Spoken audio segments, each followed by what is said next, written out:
ಕಲಬುರಗಿಯ ಏನು ನಡೆದಿರುವಂಥ ನಮ್ಮ ಡ್ರಗ್ಸ್ಗೆ ಸಂಬಂಧಪಟ್ಟಂತ ಏನು ಪ್ರಕರಣ ಇದೆ ಅದನ್ನ CBIಗೆ ವಹಿಸಬೇಕು ಅಂತ ಅನ್ನೋದು ಒತ್ತಾಯ ಮಾಡಿತ್ತು. ಅದನ್ನ ಶಾಸಕರು ಮಾನ್ಯ ಅಲ್ಲಪ್ರಭು ಪಾಟೀಲ್ ಅವರು ನಾನು ಮಹಾರಾಷ್ಟ್ರ ಸರ್ಕಾರಕ್ಕೆ ಮತ್ತು ಕರ್ನಾಟಕ ಸರ್ಕಾರಕ್ಕೆ ಪತ್ರವನ್ನು ಬರೆಯೋದ್ರ ಮುಖಾಂತರ ನಾನು ಕೂಡ ಒತ್ತಾಯ ಮಾಡ್ತೀನಿ ಅಂತ ಅವರು ಸಾರ್ವಜನಿಕವಾಗಿ ಮಾಧ್ಯಮದ ಎದುರುಗಡೆ ಅವರು ಹೇಳಿಕೆಯನ್ನು ಕೊಟ್ಟಿದ್ರು. ಸುಮಾರು 1 ವಾರ ಆಗಿದೆ ಅವ್ರು ಹೇಳಿ. 1 ವಾರ ಆದರೂ ಕೂಡ ಇಲ್ಲಿವರೆಗೂ ಆ ಪತ್ರ ಯಾರಿಗೂ ಕೂಡ ಆ ಪತ್ರ ಸಿಕ್ಕಿಲ್ಲ. ಹಿಂದೆ ಒಂದು ಫಿಲ್ಮ್ ಇದೆ, ಗಜನಿ ಅಂತನೂ ಒಂದು ಫಿಲ್ಮ್ ಬಂದಿದೆ.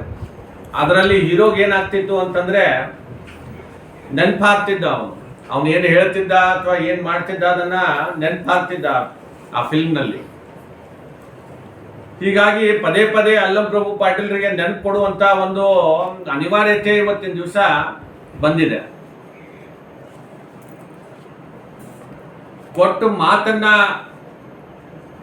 ಉಳಿಸ್ಕೊಳ್ಳೋಕ್ಕೆ ಇವತ್ತಿನ ದಿವಸ ಅಲ್ಲಂಪ್ರಭು ಪಾಟೀಲ್ರಿಗೆ ಏನು ಅನಿವಾರ್ಯತೆ ಇದೆ ಅಂತ ಅನ್ನೋದನ್ನ ನಮ್ಗೆ ಅರ್ಥ ಆಗ್ತಾ ಇಲ್ಲ.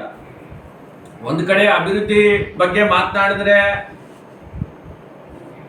2.5 ವರ್ಷ ಆಗ್ತಾ ಇದೆ ಸರ್ಕಾರ ಬಂದು, ಏನು ನಿಮ್ಮ ಕೊಡುಗೆ ಇದೆ ಅಂತ ಹೇಳಿ ಕೇಳಿದ್ರೆ ಅದರ ಬಗ್ಗೆ ಮಾತಾಡ್ಲಿಕ್ಕೆ ಅವ್ರಿಗೆ ಯಾವುದೇ ಅಭಿವೃದ್ಧಿ ಮಾಡದ ಕಾರಣಕ್ಕೆ ಇವತ್ತಿನ ದಿವಸ ಅಭಿವೃದ್ಧಿ ಯಾವುದೇ ನಮ್ಮ ಭಾಗದಲ್ಲಿ ಇವತ್ತು ನೋಡ್ಲಿಕ್ಕೆ ಇವತ್ತು ಆಗ್ತಾ ಇಲ್ಲ. ಈಗಾಗಲೇ ಜನ ಬೇಸತ್ತು ಹೋಗಿದ್ದಾರೆ. ಪಾರ್ಲಿಮೆಂಟ್ ಚುನಾವಣೆಯಲ್ಲಿ ಅವ್ರಿಗೆ ತೋರಿಸಿದ್ದಾರೆ, ಅವರ ಮೇಲೆ ಏನು ಜನ ವಿಶ್ವಾಸ ಕಳ್ಕೊಂಡಿದ್ದಾರೆ. ಅದನ್ನ ಪಾರ್ಲಿಮೆಂಟ್ ಚುನಾವಣೆಯಲ್ಲಿ ಇವತ್ತು ಭಾರತೀಯ ಜನತಾ ಪಕ್ಷಕ್ಕೆ ಇವತ್ತು ಹೆಚ್ಚು ಮತಗಳನ್ನು ಹಾಕೋದ್ರ ಮುಖಾಂತರ ಇವತ್ತು ಅವರ ವಿಶ್ವಾಸವನ್ನ ಜನರ ಮಧ್ಯೆ ಇವತ್ತು ಈಗಾಗಲೇ ಅವರು ಕಳ್ಕೊಂಡಿದ್ದಾರೆ. ಹೀಗಾಗಿ ಪದೇ ಪದೇ ವೈಯಕ್ತಿಕವಾಗಿ ಮಾತಾಡೋಕ್ಕಿಂತ ಹೆಚ್ಚಾಗಿ ಈಗೇನು ಜನ ಅವಕಾಶ ಕೊಟ್ಟಿದ್ದಾರೆ, ಆ ಅವಕಾಶವನ್ನ ಉಪಯೋಗಿಸಿ ಇವತ್ತು ಅವ್ರದೇ ಸರ್ಕಾರ ಇರೋದ್ರಿಂದ ಈ ಭಾಗದ ಜನರ ಅಭಿವೃದ್ಧಿಗೆ ಇವತ್ತಿನ ದಿವಸ ಆದ್ಯತೆಯನ್ನ ಕೊಡುವಂತ ಕೆಲಸ ಶಾಸಕರು ಮಾಡಬೇಕು ಅಂತ ಹೇಳಿ ನಾನು ಆಗ್ರಹವನ್ನ ಮಾಡ್ತೇನೆ.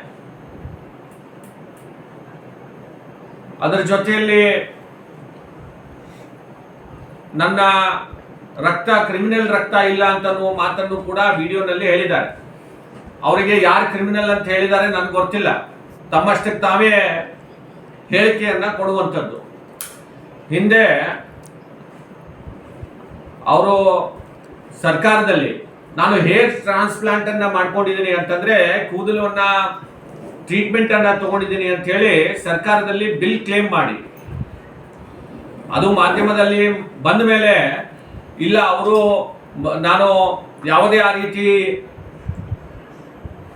ಹೇರ್ ಟ್ರಾನ್ಸ್ಪ್ಲಾಂಟ್ ಅನ್ನ ಮಾಡ್ಕೊಂಡಿಲ್ಲ ಅಂತ ಹೇಳಿ ದುಡ್ಡು ಮತ್ತೆ ಸರ್ಕಾರಕ್ಕೆ ವಾಪಸ್ ಕೊಟ್ಟಿದ್ದು ನಿದರ್ಶನ ಇದೆ. ಹೀಗಾಗಿ ಅವರಿಂದ ಸರ್ಕಾರದ ದುಡ್ಡು ಇದೇನು ಅವರ ವೈಯಕ್ತಿಕ ದುಡ್ಡಲ್ಲ.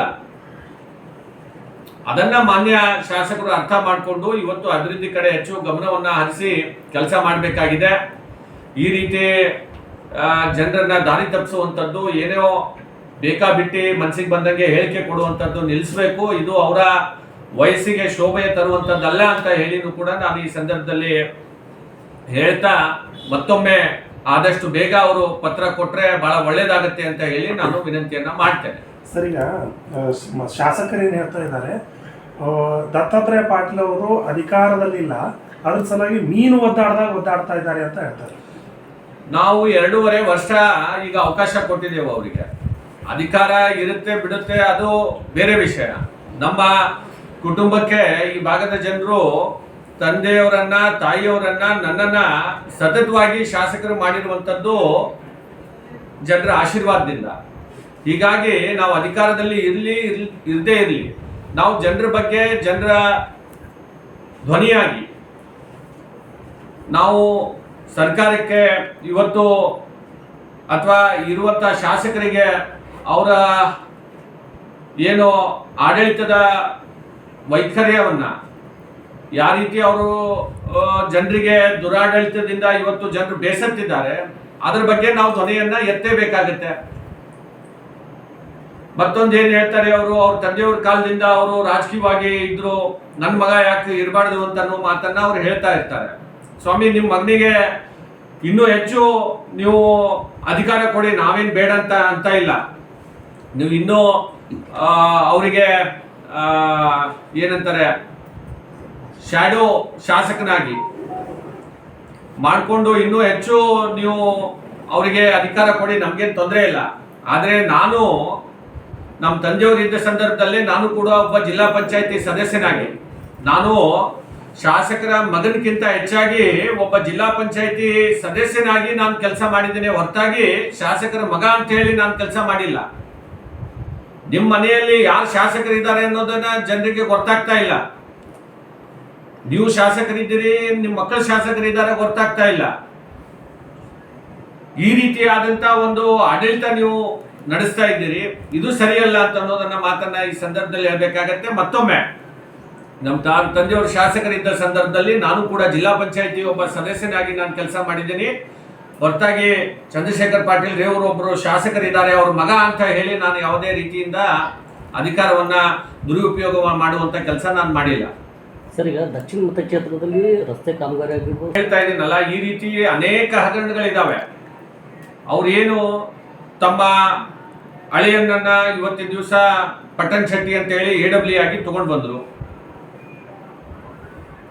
ಅರುಣ್ ಮಾಶೆಟ್ಟಿ ಅಂತ ಹೇಳಿ ಅವರಿಗೆ PWD ಎಕ್ಸಿಕ್ಯೂಟಿವ್ ಇಂಜಿನಿಯರ್ ಮಾಡ್ತೀನಿ ಅಂತ ಹೇಳಿ ಪತ್ರ ಕೊಟ್ಟು ಅದನ್ನ ಮಾಡಲಿಲ್ಲ ಅಂತ ಹೇಳಿ ಮತ್ತೆ ಅವರಿಗೆ ಲ್ಯಾಂಡ್ ಆರ್ಮಿಗೆ ಎಕ್ಸಿಕ್ಯೂಟಿವ್ ಇಂಜಿನಿಯರ್ ಆಗಿ ತಂದ್ರು.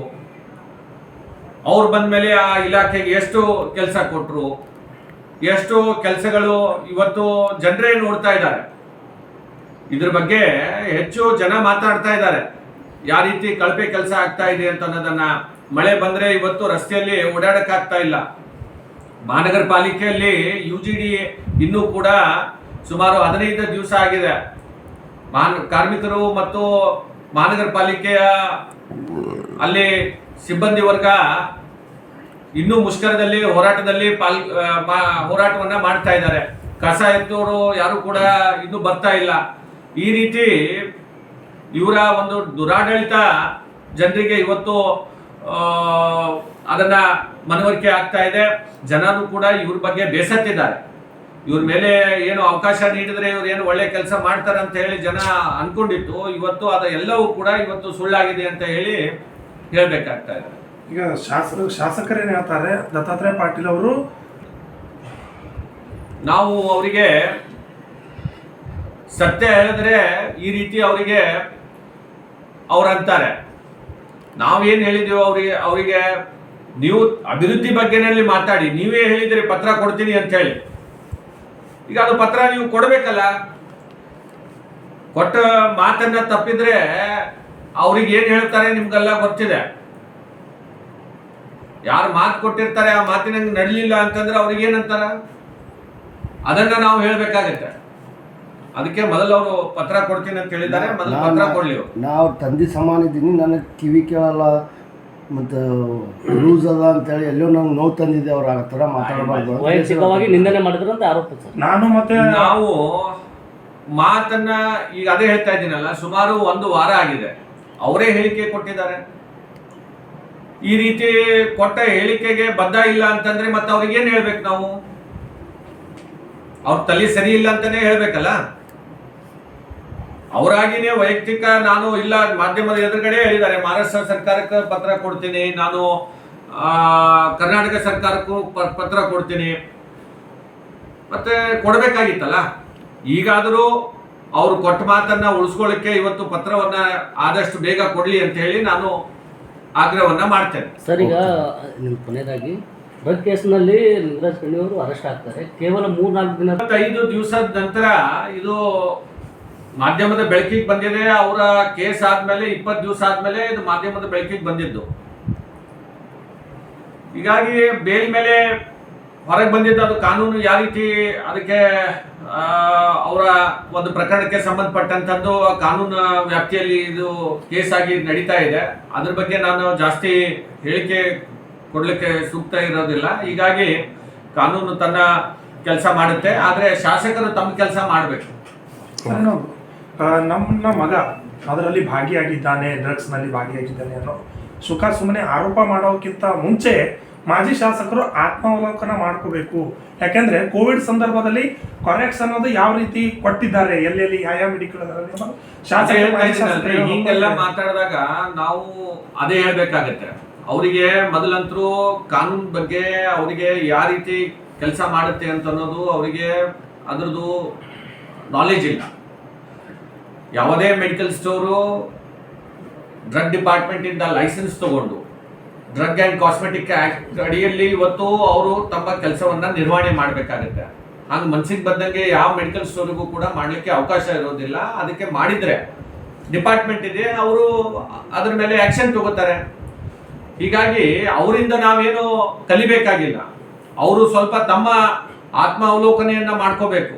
ಯಾವ ರೀತಿ ಅವರ ಮಗನ ಮೇಲೆ ಪ್ರಕರಣ ನೆಲೋಗಿ ಪೊಲೀಸ್ ಠಾಣೆಯಲ್ಲಿ ಇವತ್ತು ಸ್ಯಾಂಡ್ ಕೇಸ್ನಲ್ಲಿ ಇವತ್ತಿನ ದಿವಸ ಅವ್ರ ಮಗನ ಮೇಲೆ ಕೇಸ್ ಆಗಿದೆ. ಇವತ್ತು ಸರ್ಕಾರದ ಹಂತದಲ್ಲಿ ನಾನು ಸುಳ್ಳು ಬಿಲ್ ಸಬ್ಮಿಟ್ ಮಾಡಿ ಹೇರ್ ಟ್ರಾನ್ಸ್ಪ್ಲಾಂಟ್ ಮಾಡ್ಕೊಂಡಿದ್ದೀನಿ ಅಂತ ಹೇಳಿ ದುಡ್ಡನ್ನ ಸರ್ಕಾರದಿಂದ ತಗೊಂಡವ್ರು ಯಾರು? ಹೀಗಾಗಿ ಅವರು ಮೊದಲು ಆತ್ಮಾವಲೋಕನೆ ಮಾಡ್ಕೊಳ್ಳಿ ಬೇರೆಯವ್ರ ಕಡೆ. ಈಗ ಯಾಕಂದ್ರೆ ಅವರು ಅಧಿಕಾರದಲ್ಲಿದ್ದಾರೆ, ಅವ್ರ ಜನರಿಗೆ ಉತ್ತರ ಕೊಡಬೇಕಾಗಿದೆ. ಅದನ್ನ ಬಿಟ್ಟು ಬೇಕಾಬಿಟ್ಟಿಯಾಗಿ ಏನೇನೋ ಮಾತಾಡೋದು ಅದು ಸರಿಯಲ್ಲ.